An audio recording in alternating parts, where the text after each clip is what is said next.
Yes, hello guys. So I'm going to try this again because I did one little recording of this culinary experiment and I sound rather, I don't know, a bit overexcited and pressurized, which personally I really don't like. So I will slow it down.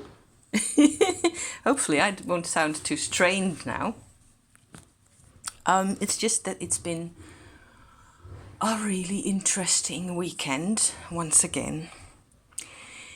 This goo that you see here that I'm straining is what's left of about 15 or so ripe, semi-ripe figs that I collected from my tree that I've boiled with cane sugar and a bit of water in here, and it just smells amazing.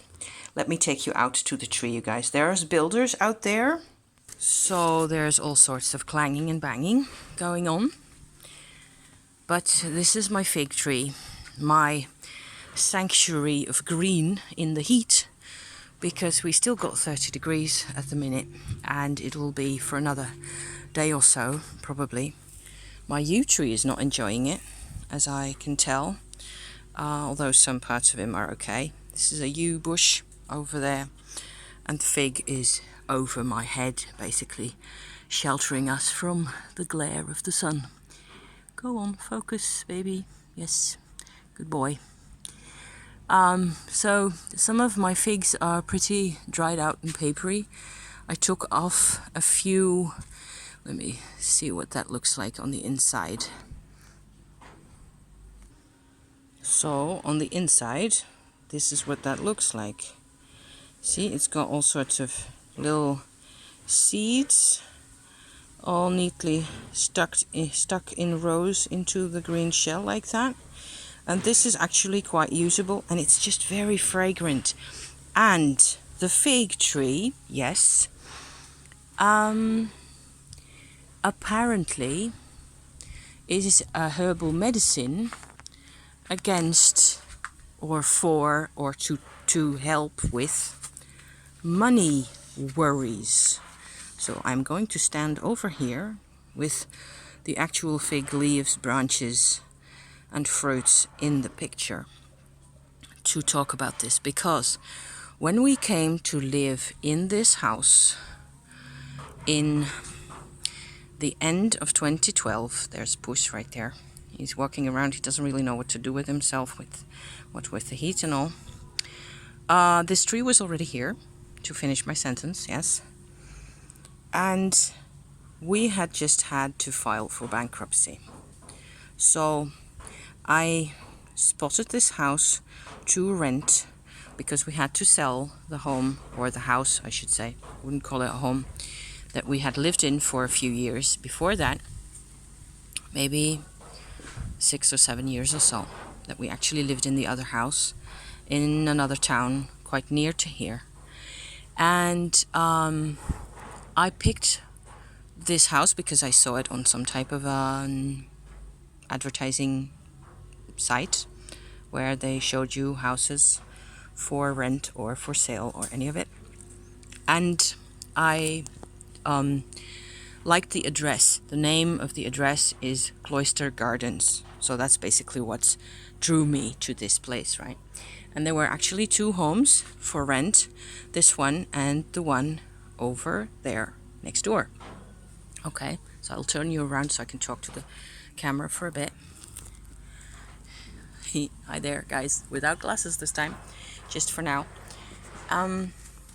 So it's been rather a big deal for me at first to choose between the 2 houses. The basic factor was really that I got the trees with the house in this one and not in the other one.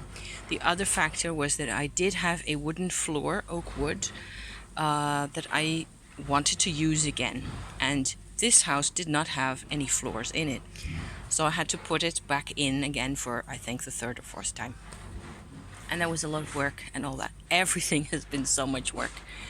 But this tree and its, to me, incredibly soothing and peace-giving properties has just helped us so much, and to grow through this process of bankruptcy, which is no joke, and to realize that a lot of what we've been doing was actually basically, from my perspective nowadays, it was just a one big lie. And everything we did was to, you know, follow what people said to us. And we didn't even take the time to listen to ourselves, to listen to each other, because we couldn't. And we were in a relationship, we were married, we had been married for 25 years or so by that time, give or take. And nowadays, what with bringing a lot more structure in our lives, and what with taking the time to listen to our emotions and to take the time to communicate things properly, here we are. And yes, it's a rented home, it's not something that we own as such, but it's beautiful, it's peaceful, and I can be here, I can do my YouTube, I can do my journaling, I can have sun and rain, as you've seen, and it is just, it is real, contrary to everything else previously in my life. This is actually something that we make happen.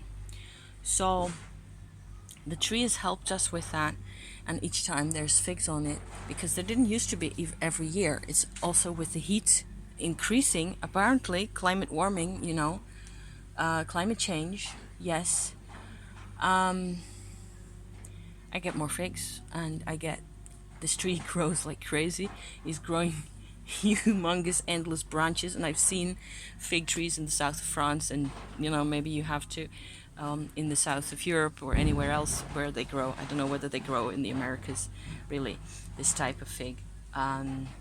They get immense, and I don't trim it really unless I have to, because it grows down all the way to the floor, and if I want to pass through my garden, I really have to snip off a couple of branches at least.